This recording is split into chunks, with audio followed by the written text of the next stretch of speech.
Oh, look, they got the Navset building. Oh, where that one, sir? This one, no?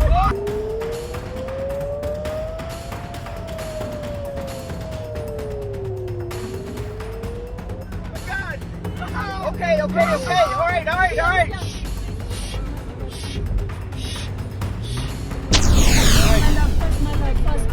I'm going.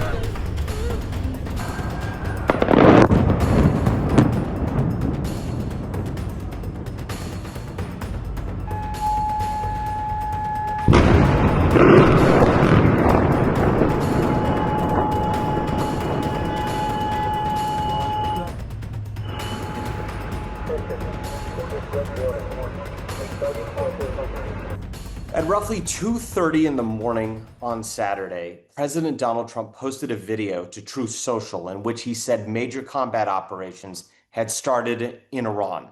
Now, most of the world knew that he wanted Iran to stop its nuclear ambitions. But in the video, he also laid out something much broader. He called on the Iranian people to take shelter, but then, once the aerial strikes ends, to take over the government. He called on the Islamic Revolutionary Guard to lay down their weapons or else face death.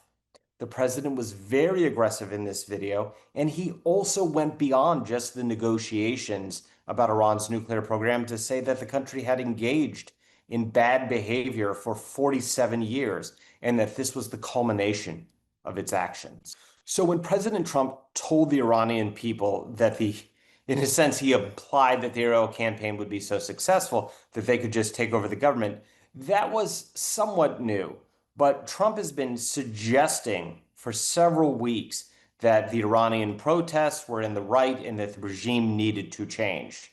What seems unique in this moment is that the president is indicating that he is supportive of that change, but we don't know to what degree the U.S. government is engaged with the Iranian opposition and what support would be provided other than the aerial bombardment. President Trump warned that, like with most wars, there would be casualties. He's trying to set expectations that this might be a difficult operation. We saw earlier in the week at the State of the Union, he recognized the helicopter pilot when the U.S. went in and seized Nicolas Maduro from Venezuela. So he's trying to lay the groundwork for the fact that there are risks in this operation. President Trump didn't just say because talks in Geneva weren't going the way he wanted that these attacks would be necessary. He made the case over the course of several decades, going all the way back to 1983, talking about various terrorist proxies that have been supported by Iran, to basically say that this country is a bad actor, and as a result, these attacks are justified. Trump called this a noble mission. President Trump didn't lay out a timeline. He didn't really give a lot of details about how the attacks would go. But in the past, he has favored attacks that have been quick in and out, but very forceful. We don't know if that's the case in this situation, given the fact that he's also seeking from the Iranian people regime change. This is a major moment in world history.